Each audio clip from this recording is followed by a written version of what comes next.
नमस्कार, मी सय्यद हारून अली दैनिक लोकफन न्यूजमध्ये आपले सहर्ष स्वागत आहे.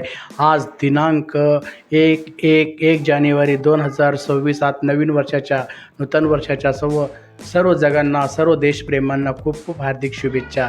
आज आपण पाहिलं तर नवीन वर्षाची सुरुवात सिल्लोड सोयगावचे लोकप्रिय आमदार अब्दुल सत्तार साहेबाच्या वाढदिवसानं सुरुवात होत आहे. हे वाढदिवस अब्दुल सत्तार साहेब विधानसभा क्रमांक 104चे लोकप्रिय अभ्यासू, जिज्ञासू, ज्यांनी इतिहास शून्यमधून विश्व निर्माण केलं.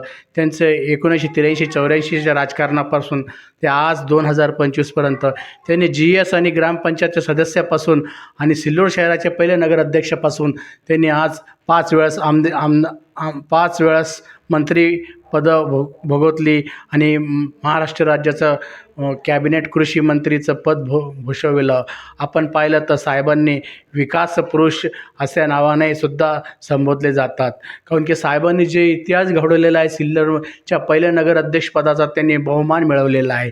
आणि आज आपण सिल्लोड आता नुकत्याच झालेल्या नगरपरिषद निवडणुका सार्वत्रिक 2025मध्ये 2 ऑक्टोंबरला मतदान झाले.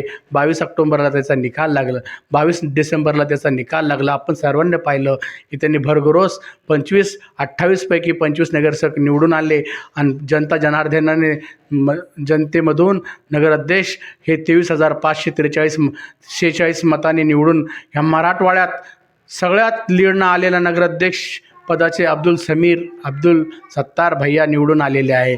आणि त्यांचं कौतुक कितीही केलं तर कमी आहे. साहेबांनी जे इतिहास घडवला सिल्लोडसाठीच नव्हे, या सिल्लोड सोयगाव मतदारसंघासाठी, या महाराष्ट्रासाठी. इथं सिल्लोडमध्ये कृषी मंत्री असताना त्यांनी जे कृषी प्रदर्शन मराठवाड्यात पहिल्या वेळेस सिल्लोड शहरामध्ये भरवलं होतं, त्याचं आज पण आपल्याला आठवण त्याची येत आहे. मी सर्वप्रथम ह्या चॅनलमार्फत अब्दुल सत्तार साहेब माननीय आमदार यांना खूप खूप हार्दिक शुभेच्छा देतो आणि मी अल्लाचरणी प्रार्थना करतो की सदा सर्वदा त्यांचा योग घडावा. मी पुन्हा येईल. जय हिंद, जय महाराष्ट्र. अस्सलाम वालेकुम.